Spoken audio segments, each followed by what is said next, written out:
있습니다. 네, 역대급으로 많은 비를 언급을 해주셨는데 태풍도 사실 걱정이거든요. 올해 태풍은 좀 이례적으로 셀 것이다 이런 분석도 있더라고요. 어떻게 보시나요?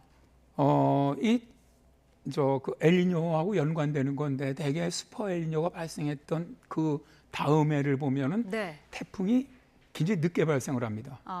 그러니까 지금 원래 우리가 통계적으로 보면 서태평양상에 6월까지 4.2개 정도가 발생을 해야 되는데 네. 올해는 한 개밖에 발생을 안 했습니다. 5월에. 네. 6월에는 아직 발생을 안 했고요. 굉장히 늦어요. 공통적으로 보면 뭐 1983년 또 뭐 1998년 또 2016년 다 그랬거든요. 그런데 네. 이제 작년에 엘니뇨가 발생을 해서 올해 초에 2.0도까지 올라갔으니까 사실 슈퍼 엘니뇨까지 갔거든요. 네. 그럼 올해 같은 경우도 늦게 시작을 할 것이다. 그런데 그렇다면은 7월서부터 그 이후에 태풍이 얼마나 발생할 것이냐가 이제 문제가 되는데 일단 서태평양상에서 대개 7월서부터 그 많은 그러니까 평년보다 많지는 않더라도 거의 평년과 비슷한 정도의 태풍이 발생을 합니다. 네. 그리고 강한 태풍이 발생할 가능성이 높습니다.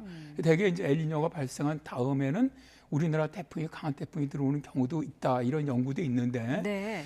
일단 저희 그 예보센터에서 예측을 한 것은 올해 태풍이 한 3개 정도는 직접적으로 우리나라에 영향을 줄 것이다. 네. 근데 태풍은 상당히 강력하게 예상을 하는 것이 현재 중립이지만 라니냐로 진행을 하고 있거든요. 그렇게 네. 되면은 동태평양 해수 온도가 낮아지게 되면은 우리나라 태풍이 발생을 해서 서태평양 해수 온도가 상대적으로 높아지게 됩니다.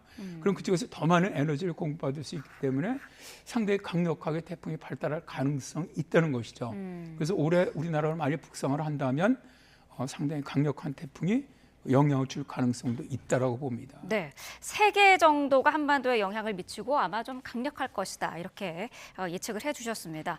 자, 이렇게 뭐 불볕더위였다가 비가 오면 한꺼번에 좀 많이 내리는 그런 상황이 이어지다 보니까 한국도 이제는 아열대성 기후가 된 것 아니냐 이런 분석도 있던데요. 센터장님은 어떻게 보시나요? 일단 뭐 우리나라 같은 경우도 제주도하고 남해안 쪽은 이미 아열대 기후입니다. 네. 근데 이제 서울을 포함한 중부지방은 아열대 기후가 되지 않는 곳이 겨울이 춥기 때문에 그렇죠. 그러니까 이 조건을 맞추지를 못하는데 제가 생각할 때는 여름 이 기상만은 우리나라도 아열대 기후 완전히 아열대 기후다라고 생각을 합니다. 네. 지금 보시면 우리나라 여름철 같은 이 기상을 보면은 오히려 동남아보다 기온도 높아요.